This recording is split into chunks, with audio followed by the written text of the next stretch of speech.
It was no surprise. We knew she was sick, but that doesn't make it hurt any less. My mother's death was not just her departure.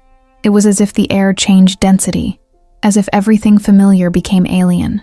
On the day of the funeral, I moved like a shadow. She responded with hugs. I appreciated the words. She was crying, but on the inside, because there was something inside me that I couldn't get out. Guilt, perhaps, for not having been there more, for not having listened better, for not having said everything that should have been said. When they lowered the coffin, I felt that a part of my history was buried with it. And I don't say that poetically. I felt it physically, as if my memory had also been sealed underground. In the following days, I had trouble breathing, not because I couldn't, but because I didn't want to. Nothing made sense. Everyday things, calls, emails, everything was noise. And in that chaos of grief and confusion, one question kept repeating itself. What did I fail to tell her? What did I miss hearing? I never imagined that the answer was already written, and that my mother, even in silence, had found a way to speak to me from the other side. Going back to his house was like stepping into a frozen photograph. Everything was in its place. The cups lined up, the books arranged, her perfume floating in the air. But something didn't fit. As if order concealed invisible fractures, every object seemed to speak, and every corner held a story that she could no longer tell. My aunt helped me pack. Take what you want, we'll donate the rest. But how do you choose? How do you decide which part of your mother to keep and which part to let go of? I opened drawers, old boxes, notebooks that I used to write down recipes, phrases, reminders, and amidst all that, I began to see signs of a sadness that I had not wanted to see. Photos in which she smiled, but not like before. Notes that spoke of me, of what I didn't say out loud. She didn't come today. Maybe she's busy. Anyway, I miss her. Those small phrases, hidden in the margins of a diary, broke me, because I understood that his absence did not begin with his death. It started long before, and I didn't notice.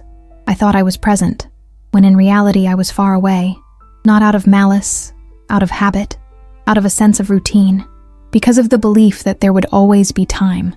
That day, while I was taking a box out from under the sofa, I felt something hard between the books. It was an envelope, sealed, with my name, and my pulse left me, because her handwriting was unmistakable.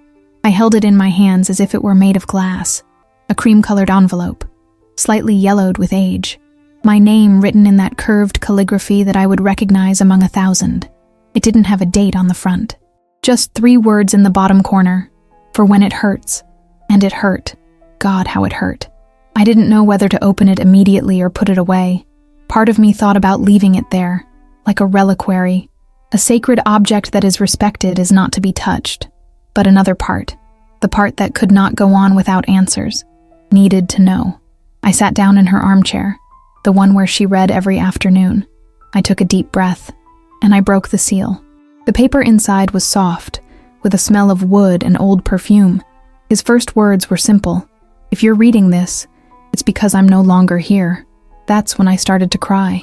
Not because it was a surprise, but because suddenly, her voice was back in the room. Each word had its own rhythm, its own cadence, its own precise tenderness. I know you. I know you're broken. And I know that, even when you're surrounded by people, you feel alone. It was as if he had written from the future, as if he knew exactly how I would feel.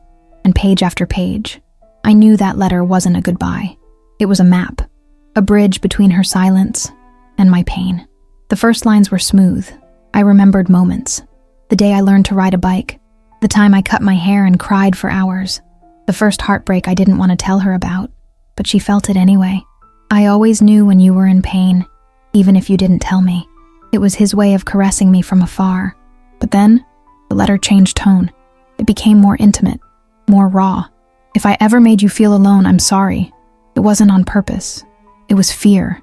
Fear. A word I had never heard him say before. Fear of losing you, of not being good enough, that one day you won't need me anymore. I was having trouble breathing, because she wasn't the only one speaking in those lines. There I was, reflected, every discussion left unresolved. every hug postponed, every "I love you" that got stuck in both of their throats. And suddenly, I understood why that letter was hidden, because it wasn't just to comfort me. It was to confess, to say everything that time, routine, life did not allow. I'm sorry for my silences. I'm sorry for not asking you more. I'm sorry for not always showing you how proud I was of you. I broke down. No sadness, really, because at that moment, I knew that the grief I carried was not only because of his absence. It was because of everything we didn't say. And that letter, in its brutal honesty, it gave me back something I thought was lost forever, our connection. Just when I thought I couldn't cry anymore, I turned the page and met another mother, one that she had never fully shown me.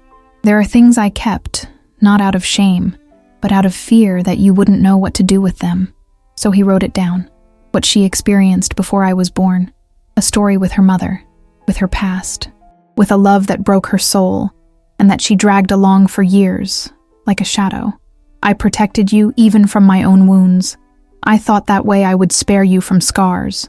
He confessed that many decisions I didn't understand, moves, distancing, sudden coldness, came from that place, that pain that he never shared.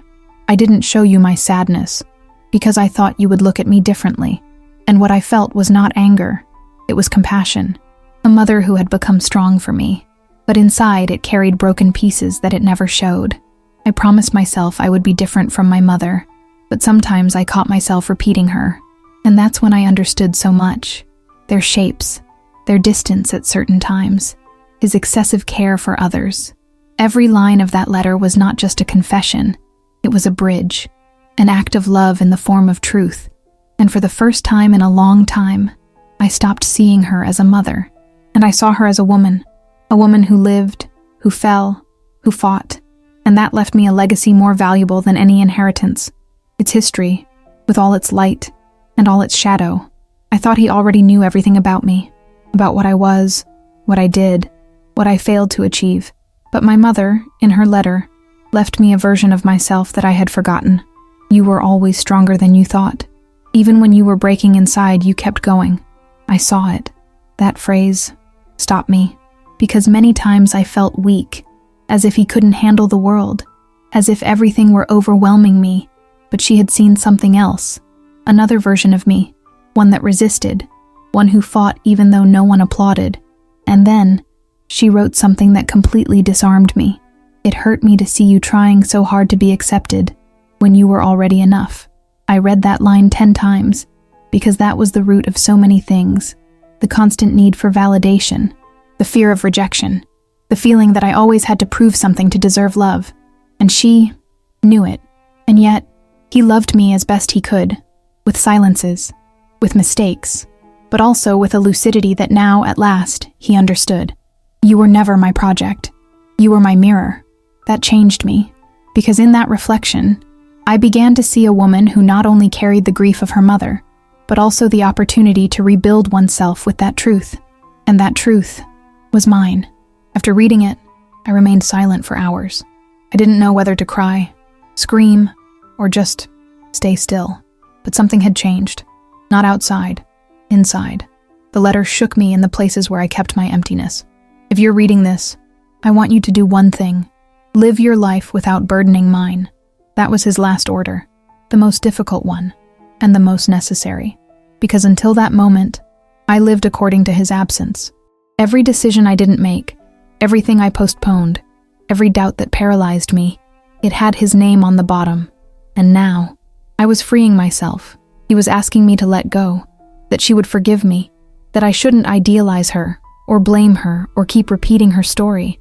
And that letter, so brief, so intimate, it was as if he gave me back a key that I myself had thrown away.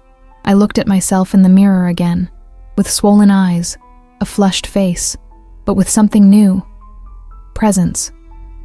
I started writing again, to call the people he had distanced himself from, to say no when I didn't want to say yes, without fear of making a mistake. The letter didn't solve my life, but it reminded me that I was alive, and that was also an act of love. Weeks have passed since I read your letter. I have reread it many times. Each time I find something new. a word that speaks to me differently, a silence that resonates even louder. I no longer keep it a secret. Now it's on my desk, inside a wooden box that she carved herself, not as a sacred object, but as a reminder. Where I come from, what I carried, what I no longer need to carry. People say that the mourning is over. I don't believe it. Grief transforms. It becomes landscape, part of oneself. But that transformation is only possible when the truth comes into play. And my truth, she gave it to me, with ink, with paper, with courage. Today I am still standing, not because the pain has gone away, but because I learned to walk with him without him stopping me. I laugh again without guilt, to fail without feeling that I am betraying his memory, to imagine without fear of not being up to the task. And whenever I doubt, I repeat his words. You didn't come into this world to be perfect. You came to be you. That phrase sustains me. He guides me. It brings me back to the center when everything is shaking. And that's why, even though my mother is no longer here, he speaks to me. And I, finally, learn to listen to her. Sometimes, a letter is worth more than 1,000 conversations, because there are truths that can only be spoken when there is no more time. My mother didn't just write me a goodbye. He wrote me a rebirth, an emotional map to return to myself when I no longer knew who I was. And in every line, he gave me something more valuable than his approval. It gave me back the freedom to be myself, with all that implies. If you too have lost someone without having said everything, if you've ever wondered what they would have said to you if time had allowed, write it here below. I am also listening from the silence. And tell me, where are you watching this story from? What time is it there? Because if this story touched your heart, perhaps it's speaking to you too.